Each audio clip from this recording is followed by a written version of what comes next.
নমস্কার, আমার নাম তনুশ্রী কার্কি। আমার হাজবেন্ড হিত বিক্রম কার্কি। তো ওনার যেটা হয়েছিল, জিভে একটা টিউমার হয়েছিল।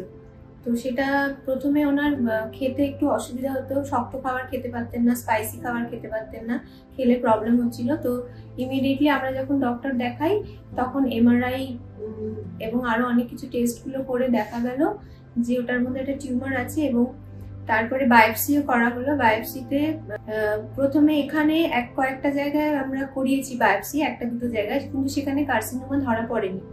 তো সেই কারণে সেখান থেকে আমরা মুম্বাইতে নিয়ে চলে গিয়েছিলাম, মুম্বাই টাটা হসপিটালে।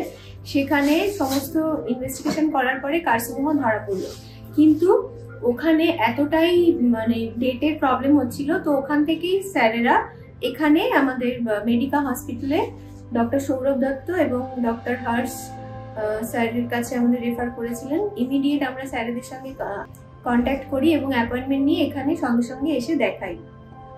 এবং ডে 1 থেকে যখন স্যারের সঙ্গে আমার কথা হয়েছিল তখন থেকেই স্যার এতটাই পজিটিভিটি দেখিয়েছিলেন। উনি জাস্ট একটাই কথা বলেছিলেন যে কোনো চিন্তা নেই, আপনি জাস্ট পেশেন্টকে নিয়ে আসুন, তারপরে ওনাকে ঠিক করার দায়িত্ব আমাদের। এবং সেইটা যে বলেছেন, মানে উনি সেটা অক্ষরে অক্ষরে সেটা পালন করেছেন। আসার পরেই একদিন পরেই আমরা এখানে ডেট পেয়েছি। ডেট পেয়ে ওটি যেটা হয়েছে, মানে দীর্ঘ 8-9 ঘন্টা ধরে ওটি হয়েছে। এবং তারপরে ওটিটা ভীষণই ক্রিটিক্যাল ওটি ছিল। মানে জিভটা ট্রান্সফরমেশন করতে, মানে প্রথমে গ্লসেক্টমি করে তারপরে জিভটাকে অন্য জায়গা থেকে টিস্যু নিয়ে ট্রান্সফরমেশন করতে হয়েছে। কিন্তু ওটিটা এত ভালোভাবে ওনারা করেছেন, পুরো টিমটাই এত, মানে আমি ভীষণভাবে স্যাটিসফাইড। কারণ কি, দেখতেই পাচ্ছেন মুখের মধ্যে কোথাও কোনো রকমের স্কার বা কিছু সেরকম কিছুই নেই। জাস্ট পুরো ব্যাপারটাই খুবই ভীষণ ডেলিকেট ভাবে এবং ভীষণ নিখুঁত ভাবে ওনারা করেছেন। আফটার ওটিও যতবার আমরা এসছি ফলো আপে, ভীষণ কেয়ার নিয়ে সবাই দেখেছেন, ভীষণই ভালো এখানকার পরিষেবা নিয়ে। মানে আমি সত্যি খুব খুশি। এবং বিশেষ করে স্যারেদের ট্রিটমেন্ট তো মানে জাস্ট মানে থ্যাংক ইউ বলা ছাড়া আর কোনো কিছু বলার নেই।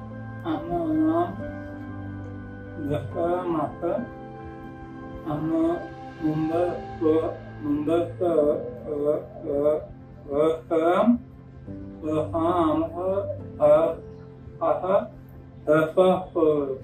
তারপর আমরা